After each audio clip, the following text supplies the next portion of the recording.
A very good morning. This presentation is brought to you by Resonate International with a mission to leverage knowledge worldwide. The topic being covered is investing in peace, cultivating clarity of mind. Ladies and gentlemen, peace is spoken of in every age, invoked in prayers, inscribed in treaties, and sought in silence. Yet it often recedes just as it seems within reach. The paradox is striking.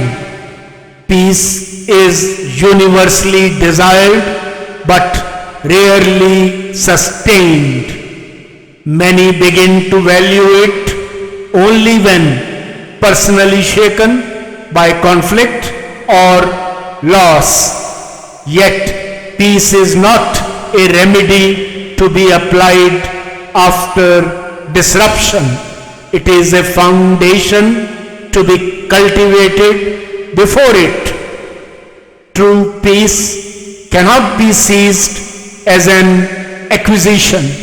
It must be nurtured as an investment rooted in clarity, blossoming into harmony.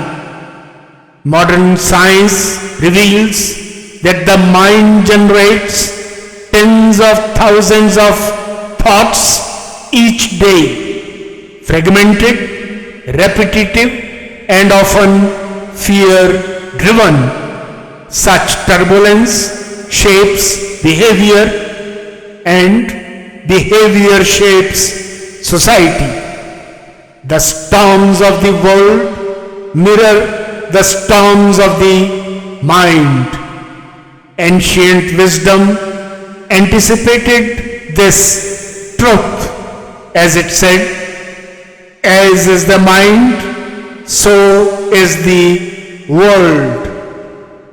To invest in peace, therefore, is to refine perception, quiet the noise of thought, and align with a deeper intelligence that transcends the fleeting. At the highest, peace rests upon three enduring pillars. First, clarity, the light that dissolves illusion. It is the discipline of seeing truth without distortion. Science shows that clarity lowers stress hormones and sharpens judgment. Wisdom affirms it as the ground from which right action arises. Second, balance, the rhythm between effort and surrender, action and stillness. Psychology affirms it as resilience.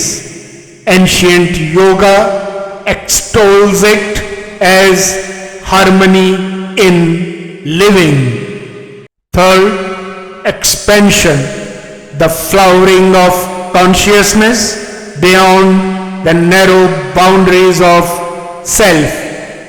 Modern science identifies it in states of awe and empathy. Ancient wisdom expressed it as Vasudevaya Kutumbakam, the world as one family. What's the way forward? Investing in peace calls for both inner practice and outer design. First, micro investments in silence, moments of breath awareness, reflection, or pause small deposits that steadily compound into serenity. Second, transforming conflicts into teachers, viewing every challenge as training in patience and empathy, where hostility becomes growth. Third, embedding peace in institutions, education that cultivates emotional intelligence, leadership that balances progress with compassion, and governance that values long-term well-being over short-term triumph. Fourth, aligning with cosmic intelligence, recognizing peace as part of a larger harmony woven into the universe. By attuning to this divine order, actions become guided, decisions luminous, and life aligned with the eternal.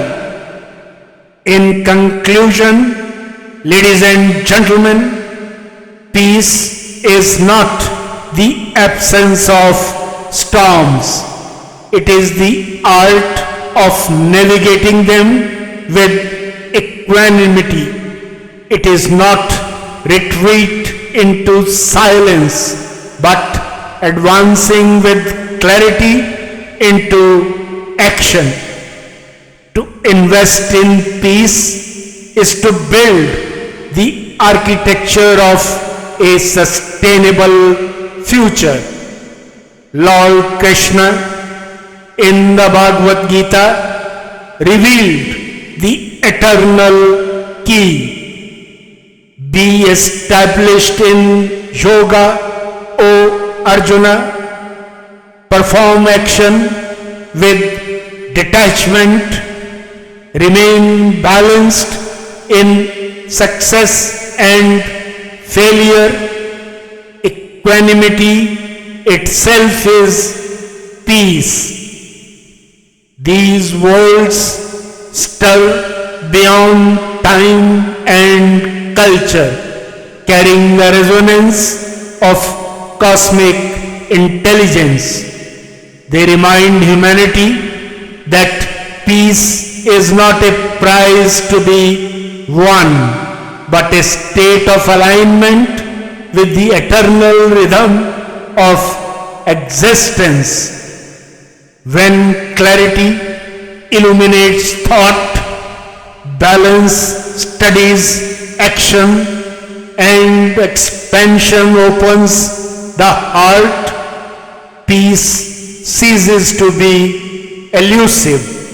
It becomes inevitable, timeless, ageless, universal. And in that inevitability, humanity discovers not only tranquility but communion with the divine harmony that sustains the cosmos itself. For the destiny of humanity, nothing is more urgent than this investment. For in peace lies not only the path to harmony, but the very survival of the future. Good luck, best wishes, and God bless.